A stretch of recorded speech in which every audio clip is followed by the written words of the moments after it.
अब जैसे ही गुप्तचरों ने जाकर के निषाद राज से कहा कि महाराज भरत सेना लेकर के आ रहा है।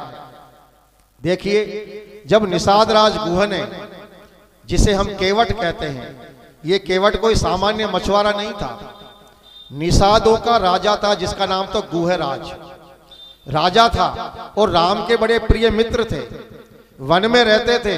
लेकिन उस समय किसी प्रकार का हमारे देश में जातिगत भेदभाव नहीं था। हमारे पूरे रामायण में पढ़िए, पूरे महाभारत को पढ़ेंगे तो हमारे रामायण में महाभारत में किसी प्रकार की कोई जाति व्यवस्था थी ही नहीं, न कोई छुआछूत था, न कोई भेदभाव था। लोग कहते हैं कि साहब राम ने शंभुक का वध कर दिया। शंभुक एक शूद्र था, वो तपस्या कर रहा था, उसका वध राम ने किया है। लेकिन आप वाल्मीकि रामायण को पढ़ेंगे, वाल्मीकि रामायण में कहीं पर भी शंभुक वध का कोई प्रकरण नहीं है। यह किसमें है? यह है उत्तर रामायण में, जो कि बहुत बाद में लिखी गई है और महर्षि वाल्मीकि ने नहीं लिखा। भवभूति नाम के एक विद्वान ने लिखा है, वो अपनी कल्पना से लिखा है, इसलिए वो घटना पूरी तरह से झूठी है और काल्पनिक है। उससे राम का और शंभुक का कोई लेना देना ही नहीं है। राम तो जंगल में रहने वाले लोगों को अपने गले लगाते हैं। राम वन में रहने वाले आदिवासियों के साथ, वनवासियों के साथ में 14 वर्ष बिता देते हैं। आप बताइए, राम किसी के साथ भेदभाव कैसे कर सकते हैं? राम ने वेदों को पढ़ा था और वेदों के अंदर लिखा हुआ है, अजेष्टासो अकनिष्ठास है एते सम भ्रातरः वावृदु सो बगाई, कि हे मनुष्यों, तुम्हारे में न तो कोई छोटा है न कोई बड़ा है, तुम सब भाई भाई हो, तुम सब समान हो और हम सबको, सभी मनुष्यों को समान नजर से देखना चाहिए। ऐसे उत्तम विचार हमारे वेदों में लिखे गए हैं। इसलिए जो व्यक्ति वेद को मानता है, वेद को पढ़ता है, वो कभी भी किसी प्रकार का जातिगत छुआछूत भेदभाव नहीं करेगा। ये जो छुआछूत की परंपरा आई, ये मध्यकाल की परंपरा है, जो हमारे अज्ञानता, अशिक्षा के कारण से ये समाज में फैली। नहीं तो आप देखिए 2-3 हजार साल पहले जितने भी नाम आपको दिखाई देंगे, आज जो हम अपने नाम के साथ में सरनेम लगाते हैं, रामायण पढ़िए आप, रामायण में जितने नाम हैं, एक भी नाम के साथ सरनेम नहीं है। राम, लक्ष्मण, भरत, शत्रुघ्न, हनुमान, बाली, सुग्रीव, रावण, मेघनाद, विभीषण, मारीच, सुबाहु, जितने नाम रामायण में आते हैं, एक भी नाम के साथ में सरनेम नहीं है। चलो, रामायण तो लाखों वर्ष पुरानी है और महाभारत को पढ़ेंगे आप, महाभारत 5125 वर्ष पुराना है। महाभारत में जितने नाम हैं, एक भी नाम के साथ में सरनेम नहीं है। अर्जुन, भीम, नकुल, सहदेव, दुर्योधन, कर्ण, दुशासन, एकलव्य, कृष्ण, बलराम, बता दीजिए एक के नाम भी कोई पीछे, आगे पीछे कोई सरनेम हो तो? हमारे यहाँ जातिगत नाम लिखने की परंपरा ही नहीं रही है। और 300-400 साल पहले भी जो आप नाम पढ़ेंगे, उनमें भी आपको नहीं मिलेगा।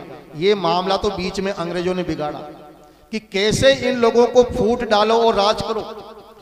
पहले लड़ाया हमको धर्म के नाम पर, फिर लड़ाया हमको जातियों के नाम पर, तुम छोटे हो, तुम बड़े हो।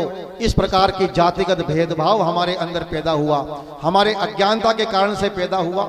हम इस बात को स्वीकार करते हैं कि उस अज्ञानता में हमने अपने ही भाइयों को अछूत बना दिया, उनको मंदिर में प्रवेश नहीं करने दिया, उनको अपने साथ में नहीं बिठाया।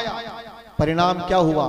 परिणाम हुआ कि आपका पूरा नागालैंड, जो 50 साल पहले वहां 100% हिंदू थे, आज 100% वहां ईसाई बन चुके हैं, कोई हिंदू नहीं बचा। हमारे अपने गलती के कारण से, जाइए आप मणिपुर, मिजोरम को अंदर जाइए, किस प्रकार से वहां हमारे भाइयों ने धर्म परिवर्तन करके दूसरे धर्म को अपना लिया। भारत में जो लोग हिंदू धर्म को छोड़ चुके हैं, वो हमारी अपनी गलती के कारण से, और आज भी हो रहा है। ऐसा नहीं कि अभी नहीं हो रहा हो, अभी भी गांव के अंदर हमारे भाइयों को बरगलाया जा रहा है। तुम तो अछूत हो, तुम्हें मंदिर में नहीं जाने दिया जाता, तुम्हारे साथ इन्होंने भेदभाव किया है, तुम हमारे पास आ जाओ, हम तुम्हें गले लगाएंगे। उन्हें लालच दिया जाता है, डराया धमकाया जाता है, और वो हमारे भाई हमको छोड़ करके चले जाते हैं और हमारे ही दुश्मन बन जाते हैं। ये हमारी गलती से हुआ है।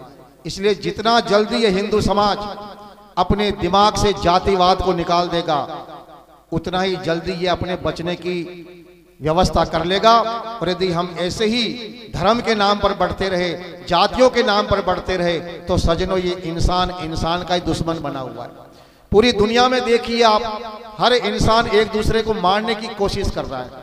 रूस यूक्रेन को मार रहा है, इजराइल फिलिस्तीन, और इस प्रकार की लड़ाइयाँ चल रही है। इंसान का दुश्मन बना हुआ है। क्यों? क्योंकि हमने वेदों को भुला दिया। वेद में लिखा है, मित्रस्य चक्षुषा समीक्षामयी, हे मनुष्यों तुम सब एक दूसरे को दोस्त की नजर से देखो। कितनी ऊंची भावना हमारे सनातन संस्कृति की भावना देखिए आप। हम हर इंसान को अपना भाई मानते हैं। हम इस पूरी धरती को क्या मानते हैं? वसुधैव कुटुंबकम। कुटुंब यानी परिवार। जैसे हम परिवार में मिलकर के रहते हैं, ऐसे ही हमारे सनातन धर्म की भावना है कि ये धरती हमारा परिवार है और हम सब आपस में एक दूसरे के साथ प्रेम पूर्वक रहें। यह है हमारी उच्च संस्कृति। तो राम ने न तो कहीं भेदभाव किया।